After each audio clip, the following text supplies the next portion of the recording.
72 ঘন্টার ভিতরে ভারতের যে রাষ্ট্রদূত আছে সেটা পররাষ্ট্র মন্ত্রণালয়ে তলব করতে হবে। কথা বলুন ঠিক কিনা? ভারতের বাংলাদেশের রাষ্ট্রীয়ভাবে এটা প্রতিবাদ জানাবে কেন বাংলাদেশের পার্শ্ববর্তী মুসলমান দেশ এই ভারতের মুসলমানদের উপর তারা জুলুম নির্যাতন চালাইতেছে, এবং তারা ভারত জন্য মনে না করে যে আমরা ভারতের মুসলমানদের উপর জুলুম নির্যাতন করব, তাদের পাশে আর আসে দাঁড়ানোর কেউ নেই। কথা বলুন ঠিক কিনা?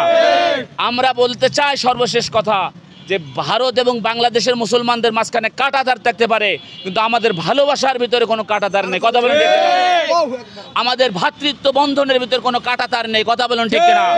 এবং আমাদের প্রয়োজনে যদি এই ভারতের মুসলমানদের উপরে জুলুম নির্যাতন বন্ধ না করে, তবে বাংলাদেশ সেনাবাহিনীর সাথে যৌথভাবে বাংলাদেশ ছাত্র জনতা, হেফাজতে ইসলাম, জমিয়ত উলামা ইসলাম, বাংলাদেশ জামাত ইসলাম, ইসলামী আন্দোলন, সমস্ত ইসলামী দলগুলো একজোট হয়ে বাংলাদেশ সেনাবাহিনীর সাথে একাত্মতা প্রকাশ করে ভারতের বিরুদ্ধে যুদ্ধের জন্য প্রস্তুত নেবে। কথা বলুন ঠিক কিনা?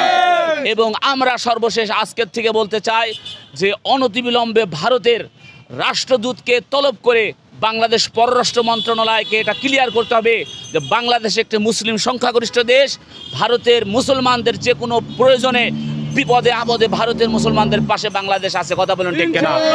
এই জানিয়ে আজকে আমরা রাজধানীর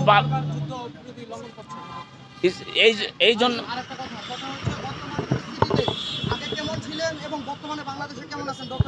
আসলে আমরা